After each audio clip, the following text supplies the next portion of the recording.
Here's the 0-1. This is going to be a tough play. Bryant, the Cubs win the World Series. Bryant makes the play. It's over. And the Cubs have finally won it all.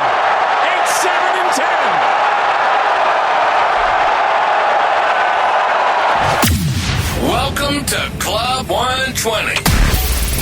The ultimate roundtable for diehard Cubs fans and lovers of all things sports and lifestyle. Strike three, you're out. Hosted by Neil and Nate, two former baseball players and coaches turned loudmouths with strong opinions and even stronger banner. Get ready for quick-hitting, time-answer segments packed with wit, laughs, and the occasional heated debate. From analyzing Cubs on-field action to diving into off-field drama, no topic is off limits. So grab your glove, pour a drink, and pull up a seat at Club 120, where the banner's quick, the takes are hot, and the Cubs always come first. Let's get started. Play ball. Cubs fans, it's 120. Time to grab an old style and a bleacher seat inside of Club 120. Let's talk some Cubs baseball. Like opening day baseball, it's here, live from Japan. I'm Nate, and with me as always is our host who once robbed a Clark the Cub home run in the Southern Indiana Little League Regionals in 1992. Neil, what's on the lineup card today, Coach? Oh my, what a time to be alive, huh? What a time to be a Cubs fan. Obviously, as this episode is being recorded, we come off. This is the Cubs lost earlier this morning, so they are 0 for Tokyo. That's going to be our first topic. Then we'll move into some offense, and then we'll talk about some good D ? Pondering pitching, margin call, and finally, what's next? And we'll dive into what's next for the Cubs as they take their roster from 31 down to the final 26 that will make the opening day in a week or two in Phoenix. So, Nate, what's that? Got to get rid of the mystery taxi squad. Right, yeah, the taxi squad, which is an interesting concept. But, so lots to unpack today as the Cubs are 0 for Tokyo. So why don't you get us started on the first topic there? So were we 0 for Tokyo? I don't know. I think somewhere around lunch today I had a pretty good perspective change. Let's look at it like this. What about, these college basketball teams? Let's think about it like March Madness. These teams a few months ago loaded up in their non-conference schedule. They loaded up against good teams to see where they're at so that they could get to March. And when they get to March, they know that where they stand. Let's use this first month as a litmus test. This was 2 games. 2 of 162. And in the first month, we played the Dodgers 7 times. We play the Padres a bunch, and we play the Diamondbacks. I think we're basically done with everybody but the Rockies in the West before we get to the end of spring break season. So, let's pump the brakes on it all. And the reality is it's a good litmus test. And we know what the Dodgers are, really good. We know that there's other good contenders in the National League, and we're going to be done with them in March and April. Let's see how we look in September now, right? Let's just see how we stack up. It's a good litmus test, and let's just change our perspective here. I don't think it's 0 for Tokyo, but I think we what's the best way to put it? We thought we were something. We left Phoenix with something in our heads of what we thought we were, but now we know we're not as close as we thought we were to that thought process going in. Let's keep it in perspective there. What about you? Did we go 0 for Tokyo or not, Neil? Yeah, I mean, I think our record obviously says that we did, but I think the thing that keep in mind is it's the Dodgers, and they are exactly who we thought they were. They are the best team in baseball. I don't think there's another team in baseball that's going to run out there that's going to be able to compete with them at every single spot the way that they can. They are deep at every spot. They have a star at every spot. Their bullpen is full of stars. They have 5, arguably 6 guys who would be a 1 or 2 guy on anybody else's rotation.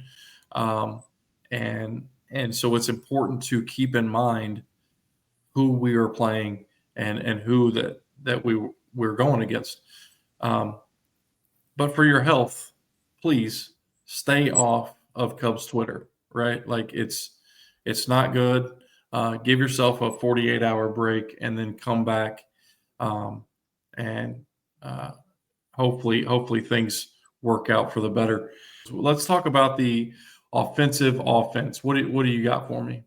Yeah, I'm really interested to get your perspective here because you do have the sticks here in our sticks and swords, right? And so I'll get your opinion here in a second, but I'm going to go on a little bit of a rant here, so just bear with me because we need to do damage. We don't do damage. That's what I saw this weekend or this first series. There's no damage being done. We don't need a walk from Kyle Tucker to get an RBI. You're King Tucker. Give me a hack. Give me a hack to go, ooh. And then if he doesn't throw you anything to hit, great. Right? But the reality is the bases are juice, man. If he's got anything in there, I want you to hit a ball so hard and so far to do that. And I just don't think he did. Next at bat, 3-0 green light, down 3. What? Like that was offensive, honestly. We've got a couple of kids that are seeing some exploding sliders and some split fingers for the first time. That was, we're gonna see that. That's gonna be offensive at times, right? That's gonna be really offensive. But we can't have our veteran guys not playing good baseball and giving us good quality at bats, especially early in the season. I thought Hap was patient and potent, is what I wrote down. Saya, he hosted all week. He looked tired. He looked like he had a lot to do. I think we're going to get a better version of him in a couple of weeks. But I'm going to be really unpopular here and say we don't really have a clue of what kind of offensive identity that we have right now. It seems like we have a lot of guys that want to work counts and not a lot of guys that are here to do damage. And it's hard to put crooked numbers up if you're not going to be up there to do damage in any count, anytime, first pitch, ninth pitch, foot down, barrel out. Let's do some damage. That's what I'm looking for. What are you looking for to improve with your sticks here? So for me, it was timely hitting, right? Like, I think the first game was really frustrating as far as guys left in scoring position. The thing that really stuck out to me, I believe we had bases loaded with one out, and Bush struck out looking, and I don't remember it was Matt Shaw. It was Matt Shaw. Who So Bush struck out looking, and then Matt Shaw he at least he swung the bat, but right. Like we have to make contact there. We have to put the ball in play. You have to, sure, best team in baseball, best defense in baseball. Sure they are, but we have got to make them field the ball there and make a play. We have to put the pressure on them, and not on us. Absolutely. I think it's going to be a recurring theme for us here to talk about this offensive offense. I think it's to be some situational hitting at times where we'll bring it up and we'll say, hey, this is something, let's just talk about it. Let's just have a baseball chat because there's a lot of times where our offense is really, honestly offensive. Neil, do you think that the Cubs have a good D? I do. I don't think we played solid defense. I don't think we saw it. That was the frustrating part. And I know you and I talked offline before we recorded here about how we don't want to just hammer this 2-game stretch in the ground, but it's all we have as a sample size right now, and we did not see the defense that we think is going to be the product on the field. We had a Justin Steele ball right down the gut, just not caught. It wasn't like it didn't fool anybody. It wasn't a, we just didn't catch it. That led to a run.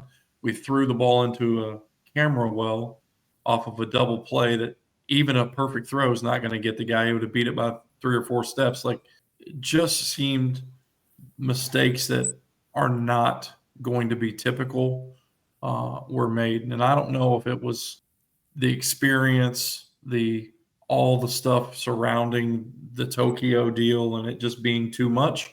I don't know, but it didn't seem to bother the other team. It didn't seem to bother the guys uh, in the other dugout. So I don't know. What do you think? I mean, you highlighted my two questions here. Okay, so and the overall question is this: is I think the argument is this: is do the Cubs have the best defense? Have we amassed the best defensive team in the National League? Because part of what the whole philosophy is that, right? Like it's not just about hitting; you've got to be able to save runs defensively. And we've got Hap with Gold Gloves. Tuck's got a Gold Glove. PCA's gonna have a Gold Glove. Infield, Dansby still rates at the top, 1 or 2 every season. And he didn't win a Gold Glove last year, but I think he's just trading off with somebody right now, right? So he's got gold. Nico's got gold. Bush is going to have a gold if you look at his defensive ratings from last season. Put that out into a full season. An improvement, obviously, finding a home at first. He's going to get a gold. The questions are Shaw at third and catching, and you just pointed it out. Shaw throws one into the camera well. First real good opportunity that we see from him. No, that was Birdie. That was Birdie? Yeah. No, at third base. When he wheeled to Birdie threw one from a double play that's at second base into the camera wall. Birdie did do that. Shaw threw one up the line as well. I was referencing that. I think the Birdie throw, that was a slower hit ball. The guy was on him. I want him to make that throw, right? You want that play to be made. But I think the Shaw footwork there could give us a better chance, at least to stay in it. How he's going to be is a question all year. We've done this for 2 years now. Last year with Morel, Paredes comes in, and we think, hey, this guy. Now that's how you play defense, right? Like literally, I think we were the first weekend when we saw that, right? The first play that the guy makes, and it's just this hot shot. He makes all 3 outs in one inning, and you're like, well, that's how you play third base. We're looking for that, right? We want that. If you put Kelly's arm with Amaya's blocking, I think we have a complete MLB catcher. Unfortunately, we're not Dr. Frankenstein here, so we're going to be a little frustrated there. I think we do have the best defense in the National League. I think Shaw grows into his position a little bit better. We're going to see some stuff there, but it's not going to be the airmail every week thing. Right. I think we're there. And I do like our defense, and I do like what they've done with that. So, coming out of that, though, defense helps your pitchers. So how do you think our pitching rotation fared this week? Give me some love for my guys collecting swords out here and giving us a chance to win these ball games. What do you think? Man, there were some bright spots, but they were few and far between, right? Like guys that I was really looking forward to seeing and guys that I was really hoping were dialed in just weren't, I tell you there's a couple things about the Ben Brown situation. One, how he was used leads me to believe that he will be a starter, that they're going to use him in a starting role. Now, maybe it doesn't come until down the road because of the first month of the season. Guys are only going to go 4 innings deep, 75 pitches on their first outing or whatever. Now, maybe Shota and Justin Steele get a little bit longer leash because they've already had an outing under their belt. But I think maybe we see Ben Brown in a long 3-inning gap situation at the beginning of the year. But I think towards May, April, or towards end of May, June, he's worked himself into a starter. I don't know. I don't know if that's the case or not. But also, I feel like Justin Steele wasn't as sharp, but there's excuses there too, right? Like, and that's what they are. They're excuses. If he wasn't ready to go, he wouldn't have gone. But he did have the flu last week, so no telling how that affected him or if that affected recovery at all. But, it is what it is. If you're going to go out there, you better be ready to get the job done or don't go out there. Sure. Let me work backwards on that. That's a great. Let's pinpoint Steele for a second, because I made a couple comments earlier today, and this is one of them. He threw a temper tantrum and gave up a jack. I know he got squeezed, and 2 pitches later, he gets yacked on. But he's throwing a temper tantrum right there, and that can't happen. He's given Aaron Rodgers vibes since he started to get no run support last year. Right? He started wearing it on his face. He's throwing his glove in the dugout a lot more. It came out last year. He was the first vocal guy to actually yell at the offense, and come out and say it, which is good. You want your lead guy to say that when you're not getting support. But at the same point, if you're mean mugging and throwing tantrums on the mound when you're not getting the ball, the calls and the balls strikes where you want it, you're not my dog. You're not my ace. That makes it hard. It makes it hard for the rest of the guys. If your guy's out there and he's shoving, but he's got a sour attitude about it, it's a tough one to keep going for. So he's got to get better. I think the difference between him and Shota was that Shota got squeezed a couple times. He lives up around the edges of the zone, but he just still competes, right? And that was the difference. I think Shota was good, not great. He competed and he didn't give up any runs, and that's what your ace is supposed to do with his not best stuff, right? Yeah. Those 2-out walks, the 9-hole walks. There was a lot of not good baseball activity. We talked about it with the offense. That's got to come complementary with the pitchers too. And we didn't compliment, honestly. We just didn't compliment. The offense wasn't hitting, and we're giving up 2-out, 9-hole walks to extend the inning so Shohei gets to hit again, which means he gets to hit again in the 7th or the 8th instead of just the 9th type of thing. It all adds up, and we didn't there. I'll tell you this. I like the Brown thought. I think he's there too. You're right. He's got a couple weeks till his first real start, and I think that breaking ball will get dialed in a little bit better. You see when it is dialed in, it was the highest whiff rate, I think, on that pitch in the last 12 months or some sort of Fangraph weird stat. He threw it 20 times and he got 13 whiffs on it. It's silly how much he misses bats. He just has to compete in the zone. And that's for everybody. That's my message of the week for my swords guys, right? We're going to go collect swords, but you got to compete in the zone without secondary stuff, or guys are just going to key off of the fastball and you're going to get touched. And that's the bottom line. You're just going to get touched. Everybody can hit a 95 plus fastball. So we'll live and learn, and we'll keep getting better. All right. So talk to me about the margins. What are we talking about when we say this one came up this week, and we're living it right here. We just saw it. Okay. We just saw the margin call right here. We think a week ago we leave spring training and we fly to Japan thinking we're going to be a 90-plus win team, and this is the difference in the margin. The Dodgers and are an example of it. If you are talented, elite level talent, you have a higher margin for error, a wider margin for error. And they have amassed an elite level of talent at multiple positions, and they just keep rolling them out there. And so their margin for error, they can go 2 innings without scoring a run. They can walk a guy. They can hit a batter. They can kick a ball. But at the end of the day, they know their talent is going to be there over the course of 9 innings, and it's going to be better than most. Our margin call just happened. We think we've got guys. We think we have guys. But those guys' margins for error are so slim right now. So slim. We're kind of at the point where, honestly, Neil, we have to show it, right?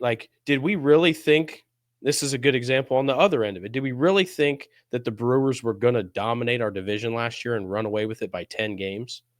No. But they grew into their position. They grew into their margin.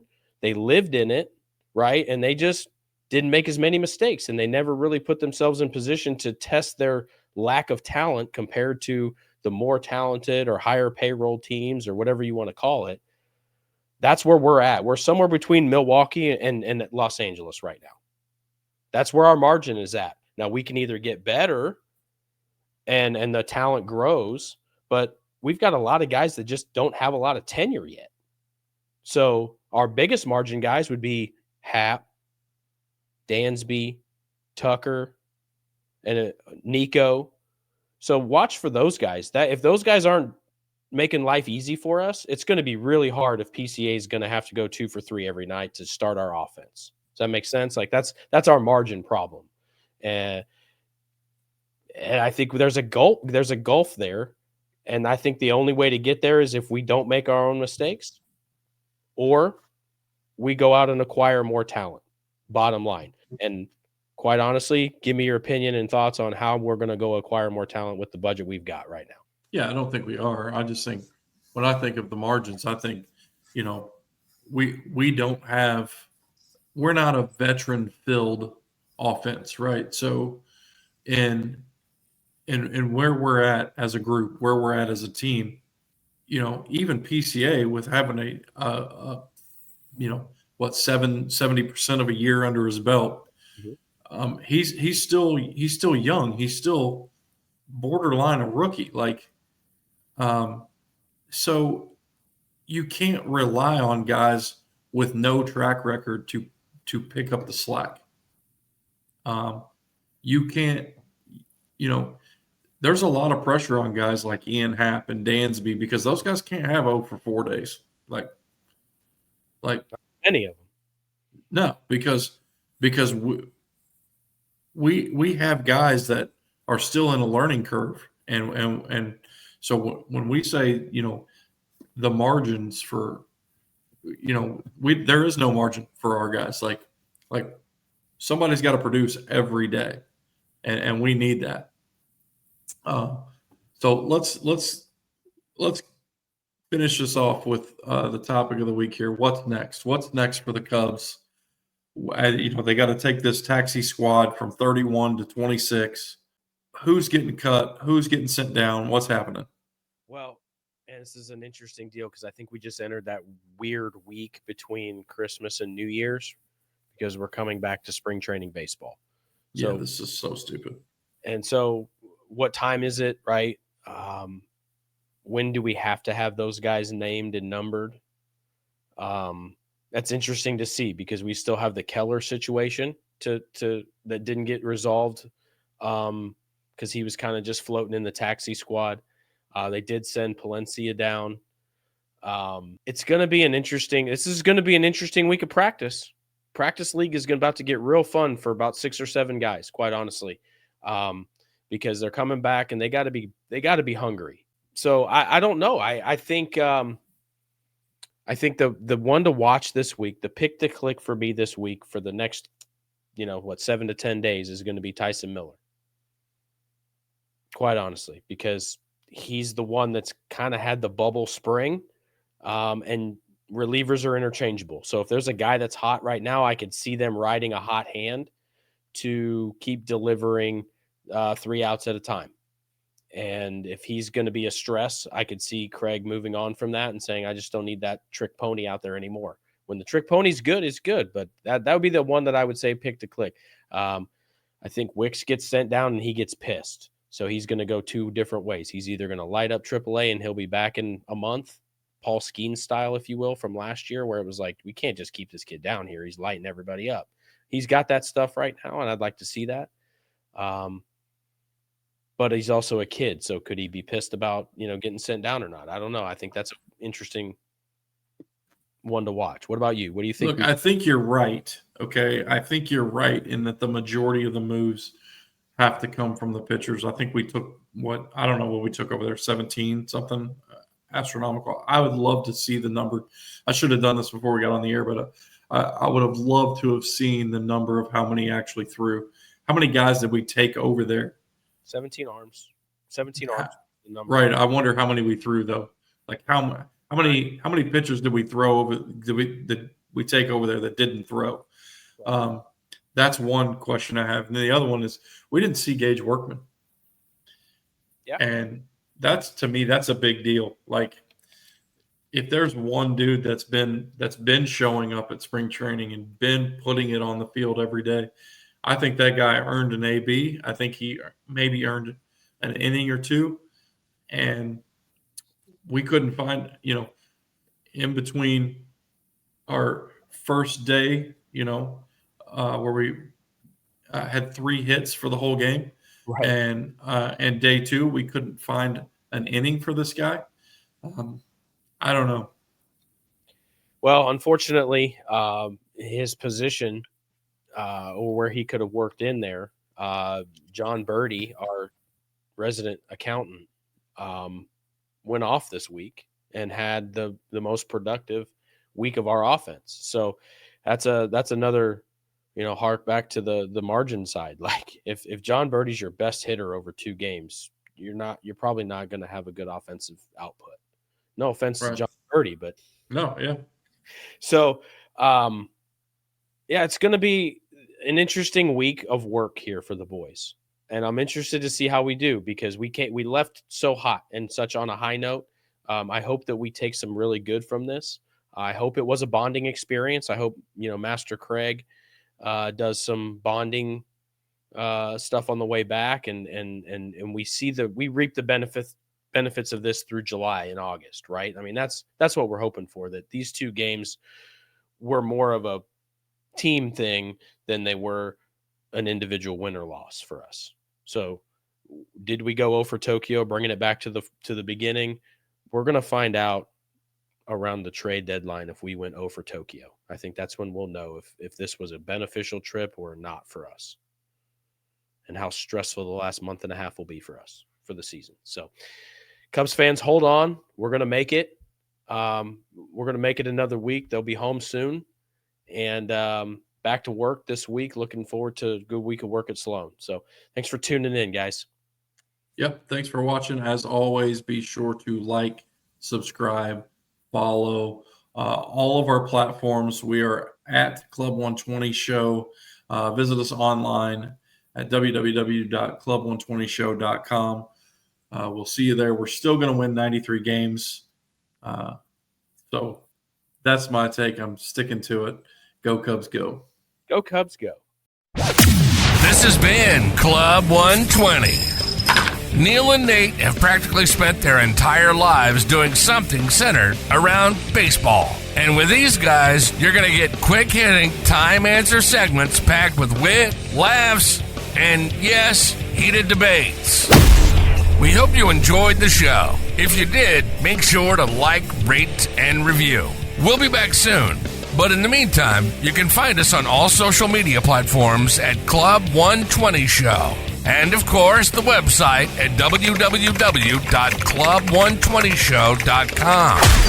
Until next time, go Cubs, go!